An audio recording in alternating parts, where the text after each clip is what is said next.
നിങ്ങൾക്ക് എപ്പോഴും തൊണ്ടയിൽ കഫം നിൽക്കുന്നത് പോലെ എന്തെങ്കിലും കുടുങ്ങിയത് പോലെ തോന്നാറുണ്ടോ? ഇത് പലപ്പോഴും ജലദോഷം കൊണ്ടുള്ള ഒരു പ്രശ്നം കൊണ്ട് മാത്രമാകണമെന്നില്ല, മറ്റ് പല കാരണങ്ങൾ കൊണ്ടും ഈ ഒരു പ്രശ്നം ഉണ്ടായെന്ന് വരാം. ഒന്നാമത്തെ ഒരു കാരണം നോക്കുകയാണെങ്കിൽ മൂക്കിലുള്ള കഫം പലപ്പോഴും തൊണ്ടയിലേക്ക് ഇങ്ങനെ ഇറങ്ങിയിട്ടും ആ ഒരു പ്രശ്നം ഉണ്ടാകാം. രണ്ടാമത്തെ ഒരു കാരണം അസിഡിറ്റി, അതായത് GERD, gastro oesophageal reflux disease. വയറിലുള്ള ആസിഡ് മുകളിലേക്ക് റിഫ്ലക്സ് ചെയ്തിട്ട് അങ്ങനെ തൊണ്ടയിൽ ഇറിറ്റേഷൻ ചെയ്തിട്ടും ഈ ഒരു പ്രശ്നം ഉണ്ടാകാം. അടുത്തൊരു കാരണം നോക്കുകയാണെങ്കിൽ എന്തെങ്കിലും അലർജി റിലേറ്റഡ് ആയിട്ടുള്ള കാര്യങ്ങൾ, പലതരം ഡസ്റ്റ് കൊണ്ടുള്ള അലർജി ഉള്ളവർക്കും ഈ ഒരു കാര്യം ഉണ്ടാകാം. സൈനസിന്റെ പ്രശ്നങ്ങൾ, സൈനസൈറ്റിസ് പോലെയുള്ള കാര്യങ്ങൾ, വെള്ളം ശരിക്കും കുടിക്കാതിരിക്കുക, ബോഡീനെ ഹൈഡ്രേറ്റ് ആക്കി വെക്കാതിരിക്കുക, ഇത്തരം പറയുന്ന കാരണങ്ങൾ കൊണ്ട് പല കാരണങ്ങൾ കൊണ്ടും ഈ തൊണ്ടയിൽ ഈ ഒരു ഇറിറ്റേഷൻ കണ്ടുവെന്ന് വരാം. അപ്പൊ ഇതിനെ പരിഹരിക്കാനായിട്ട് എന്തൊക്കെ കാര്യങ്ങൾ ചെയ്യണം? ഒന്നാമതായിട്ട് നിങ്ങൾ എപ്പോഴും വെള്ളം കുടിക്കുന്ന സമയത്ത് ഒരു ഇളം ചൂടുള്ള വെള്ളം കുടിക്കാനായിട്ട് നിങ്ങൾ നോക്കുക.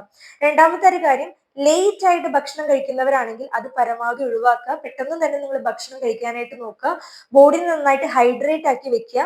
അതുപോലെ തണുത്ത ഭക്ഷണങ്ങൾ പരമാവധി കഴിക്കുന്നത് ഒഴിവാക്കാനും കൂടി നിങ്ങൾ ശ്രദ്ധിക്കുക. അലർജി മൂലമാണ് ഈ ഒരു പ്രശ്നം ഉണ്ടാകുന്നത് വെച്ചാൽ ആ ഒരു കാര്യങ്ങൾ പരമാവധി നിങ്ങൾ ഒഴിവാക്കാനായിട്ട് നിങ്ങൾ നോക്കുക. ഇപ്പൊ ഡസ്റ്റ് ഒക്കെ ആണെങ്കിൽ പരമാവധി മാസ്ക് പോലെയുള്ള കാര്യങ്ങളൊക്കെ ഉപയോഗിച്ച് പുറത്തു പോകാനായിട്ട് നിങ്ങൾ ശ്രദ്ധിക്കണം.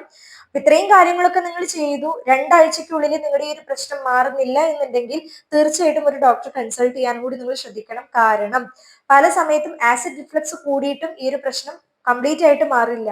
അപ്പൊ അതിനനുസരിച്ചുള്ള ഒരു പ്രോപ്പർ ആയിട്ടുള്ള ട്രീറ്റ്മെന്റ് എടുത്ത് പൂർണ്ണമായിട്ട് അതിനെ മാറ്റാനായിട്ട് ശ്രദ്ധിക്കുക. സോ എല്ലാവരിലേക്കും ഈ അറിവ് ഷെയർ ചെയ്ത് കൊടുക്കണം. Stay healthy.